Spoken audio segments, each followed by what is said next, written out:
अगर यहाँ अटेंशन हो जाओ, यहाँ सावधान हो जाओ, मन लगा के श्रवण करो। जज साहब ने अपराध किया तो पुलिस छोड़ेगी नहीं, पकड़ेगी, जेल भेजेगी। अपराध सिद्ध हुआ तो जज साहब को भी सजा होगी। अब जज तो नहीं रहे, अपराध किया, अपराधी बन गए। यहां पर एकल बात कही जाती है, दोगलेपन की बात हम नहीं कर सकते। आना हो तो आओ, ना ना आपकी मर्जी, आपकी मर्जी है। भले ही हम हरकारा चौकीदार बन के बात करते हैं, लेकिन हरि परमात्मा के नाव में बैठ गए तो भव से बेड़ा पार हो जरूर होगा, जरूर होगा। न होने का तो सवाल ही नहीं। अपनी नौका में बैठे रहे तो आप जाने, आपका जाने काम। तो इससे स्पष्ट जाहिर हो गया, जहां जज साहब का जिक्र आया, स्पष्ट जाहिर हो गया। सजा देने वाले ने अपराध किया, उनको भी सजा भोगनी पड़ी। इससे प्रतीत होता है पूरे ब्रह्मांड में कर्म का खेल था, है और रहेगा। कर्म की मार से जगत में कोई बच नहीं सकता। राजा हो चाहे रंग बली हो चाहे औलिया, संतरी हो चाहे मंत्री, अधिकारी हो चाहे कर्मचारी, कोई भी हो, कर्म के भोग से कोई नहीं बच सकता। बात आगरा की चल रही थी, जो उन्होंने किया है, भगवती बनी है, विश्व मोहनी बनी है। मैं निराकारी विश्व मोहनी बन के आया हूं। वो लोग मौजूद हैं जिसके परिवार गए, उन्होंने बताया। तो देखो सीधी सी बात है, बात द्वापर की होती है। श्री कृष्ण जी का नाम आता है, 16 कलाओं का जिक्र वेद शास्त्र पुराणों में आता है, ज्ञानी जन बताते हैं। तो कुरुक्षेत्र में कौरवों और पांडवों में युद्ध चल रहा है, संग्राम चल रहा है। अब आप समझिए, लेख के मुताबिक 16 वर्ष की आयु में अभिमन्यु का वध, योद्धा घेर के अभिमन्यु का वध कर देते हैं, मार देते हैं। और वो अभिमन्यु लेख के मुताबिक श्री कृष्ण की बहन सुभद्रा, सुभद्रा का बेटा अर्जुन का बेटा, सुभद्रा की शादी अर्जुन के साथ की गई, ऐसा लेख कहता है। और वही श्री कृष्ण जी का भांजा और श्री कृष्ण जी का शिष्य। तो बताइए आप, कोई बताए श्री कृष्ण क्यों नहीं बचा पाए? श्री कृष्ण क्यों नहीं बचा पाए? कैसा ढोंग किया जा रहा है? दोबारा शिकायत मिली, अच्छा नहीं होगा कोई भी हो। अपने घर में भगवती बनो, दुनिया में बनो, यहाँ आने की जरूरत नहीं है। जो बनेगा उसे झेलना ही पड़ेगा। क्यों? हमारे द्वारा पूर्व में भी कहा गया है, पूर्व में भी कहा गया है, जन्म लेने वाला मरने वाला न परमात्मा था, न है और न ही होगा। बेटा कभी बाप हो ही नहीं सकता। ये बर्ती बेवजह नहीं मिली है, संस्कारों के कारण मिली है। फिर देखो, मुनि वशिष्ठ पंडित ज्ञानी, वेद ज्ञानी जन, संत जन वशिष्ठ जी को ब्रह्मा का अवतार मानते हैं। मुनि वशिष्ठ पंडित ज्ञानी शोध के लगन धरी, कर्मगत टाले न टली। सीता हरण मरण दशरथ का, वन में विपत पड़ी कर्मगत डाले न करी। जिन्हें 11 कलाओं से बताते हैं राम जी को, अपने पिता श्री राजा दशरथ की मृत्यु को बचा नहीं पाए। पूरा परिवार बिखर गया, पूरा परिवार बिखर गया, बचा नहीं पाए। हम देखें, हम कंचन कामनी में फंसे हुए हैं, हम मोह में फंसे हुए हैं, ममता में फंसे हुए हैं, लोभ में फंसे हुए हैं, अहम में फंसे हुए हैं, काम वासना में फंसे हुए हैं। हम मैं मेरी अपने पराई में फंसे हुए हैं, भेदभाव में फंसे हुए हैं। तो वेदों में, शास्त्रों में, पुराणों में वैदिक काल का इतिहास बताता है, दसियों हजार या दसियों हजार वर्षों तक ऋषि मुनियों ने तपस्या की। जिनकी तपस्या की उनका दर्शन नहीं पाया। समझो जरा, दर्शन नहीं हुआ। उनके पास न मोह था, न ममता थी, न कंचन कामनी, न मैं मेरी, न अपना पराया, न है, कुछ नहीं था। जब उनको दर्शन हुआ और ये कलयुगी जीव इसमें हाथ निराकार घुस जाता है कि निराकार की पकड़ है ही नहीं। कितने तेज, कैसे लोग हैं स्त्री पुरुष, निराकार निराकार। अरे भाई निराकार, आकार तो है नहीं। और कुछ भाषा ऐसी है जिसे लोग दुनियावी तौर पर हवा कहते हैं, लेकिन हमारे द्वारा तो ये कहा गया है भूत, अतीत,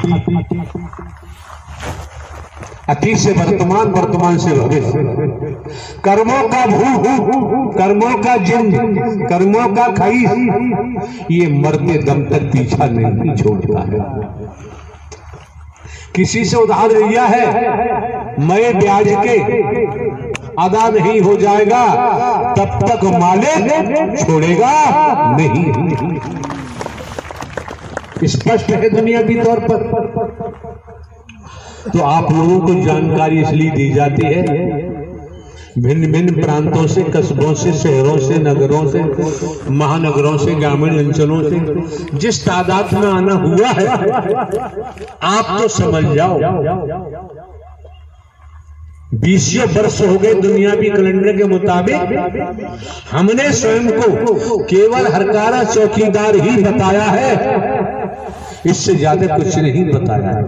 किसको क्या दिखाई देता है ये उसका कर्म होगा, वो जाने।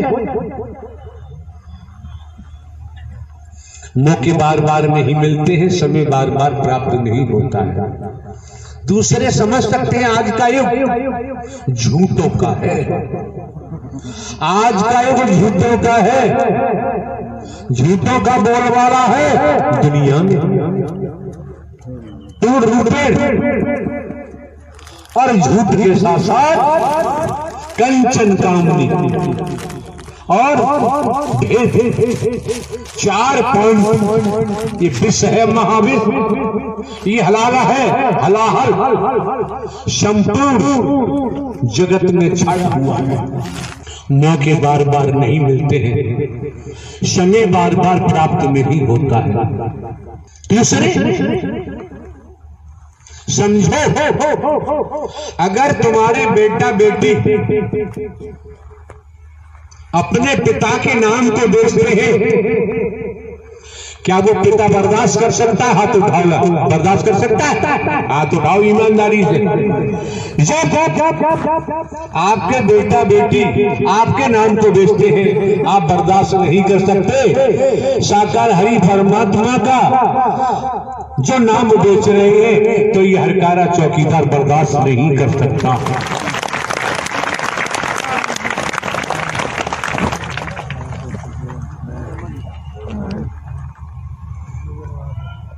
ये जो मौका मिला है आपको, समय मिला है, वक्त मिला है, आप समझ सकते हैं कोरोना काल चल रहा है, उसके बावजूद भी यहाँ के जिला प्रशासन ने अनुमति प्रदान की महापुरुषों को। जब भी आप महापुरुषों का इस महायज्ञ में आगमन हुआ,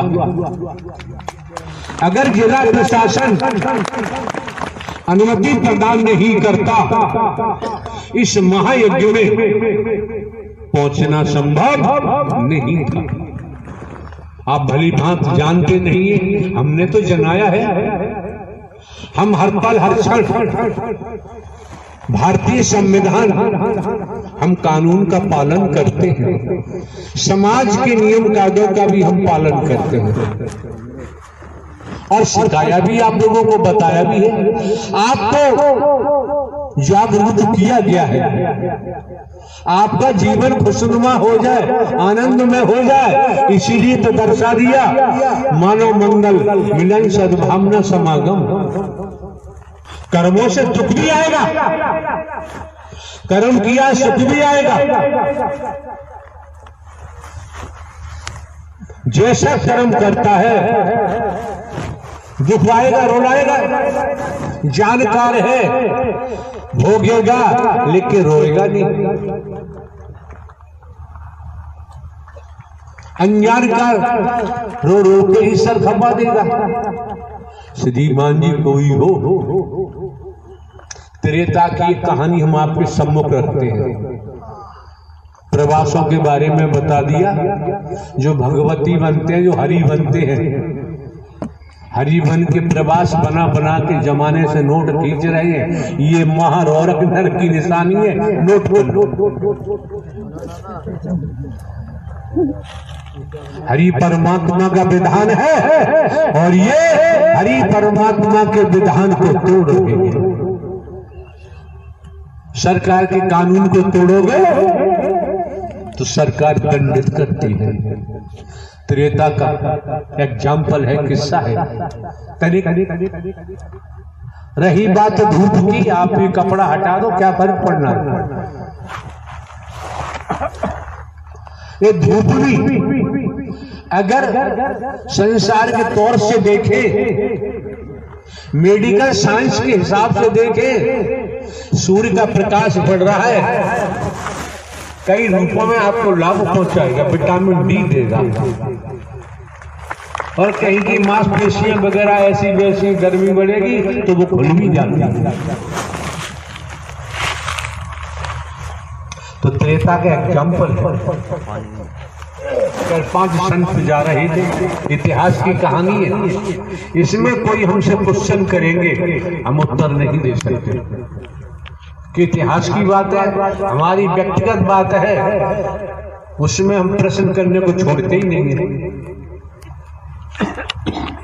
सामने से आप लोग जानते हैं, इतिहास में आता है, कथाकार अधिकांश बोलते होंगे, रत्नाकर डाकू का नाम आता है। रत्नाकर डाकू अपने साथियों के साथ आ रहा था, इधर से महात्मा लोग लेख कहता है, रत्नाकर डाकू ने संतों से कहा, बे ठहरो। किसी संत ने कहा, ले भाई हम ठहर गए। तू कब ठहरेगा, आप सब पर लागू है, हजम नहीं होगा। अगर वास्तव में आज शिवरात्रि का समय है, 1 तारीख, उस आधार पर भी देखोगे, अपने हृदय से निर्णय करो कौन पापी नहीं है। जो विधाता के विधान को तोड़ रहा है वो महापापी हो जाता है। संसार में कोई हो, अगर कोई पद मिला हुआ, धन मिला हुआ है, संस्कार है, संस्कारों से मिला हुआ है, तपेश्वरी से राजेश्वरी, राजेश्वरी से नरकेश्वरी, वेद कहता है, शास्त्र कहता है। संत ने कहा डाकुओं से, ले हम तो ठहरे, तू कब ठहरेगा? तो रत्नाकर डाकू ने जवाब दिया होगा, ऐसा इतिहास कहता है। क्या पहले बुझा रहे हो? जो कुछ है रख दो। संत ने कहा ये दंड फंद किसके लिए करता है? परिवार के लिए, कि हम पे जो कुछ है हम रख देंगे। लेकिन परिवार वालों से पूछ गया, परिवार वालों से पूछ गया, तेरे कर्म में परिवार वाले साझीदार हैं? रत्नाकर डाकू ने कहा मैं जाऊंगा, तुम भाग जाओगे अपने साथियों को छोड़। हम क्यों भागेंगे? जिस मालिक के, जो ब्रह्मांड का रचयिता है, संचालन करता है, संहार करता है, उसकी शरण ली है, अब भाग के जाएंगे कहां? अपने जीवन की बागडोर हरि साकार के हाथ में सौंप दी है। झूठ बोलोगे पाप लगेगा, और लगा है लोग बचे ही नहीं सकते। सुनने को भी मिलता है, मिलेगा। रत्नाकर डाकू जाता है अपने गांव। अटेंशन होके, सावधान होकर सुनिए।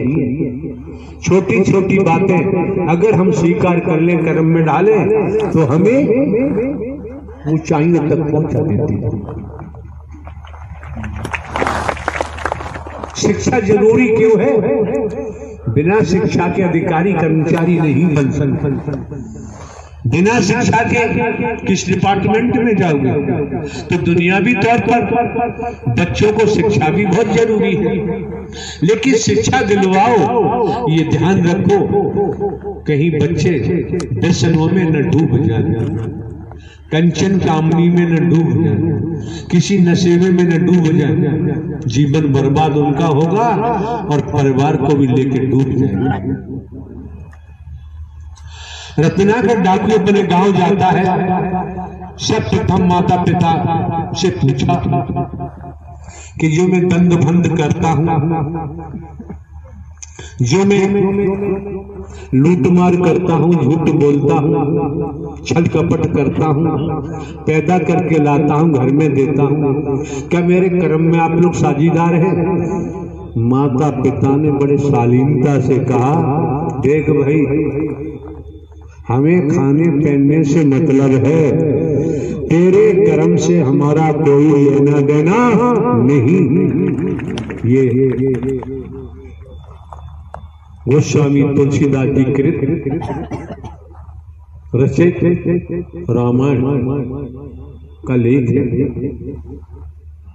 पत्नी से पूछा कि जब मैं दंड भंड करके लाता हूँ, चोरी चपोरी लूटमार छल कपट करके और घर में देता हूँ, क्या तुम मेरे कर्म में साझीदार हो? पत्नी ने कहा, देखो सुनो जी, हमें खाने पहनने से मतलब है, तुम्हारी जिम्मेदारी है, हमें तुम्हारे कर्म से कोई लेना देना। ये शास्त्र का किस्सा है।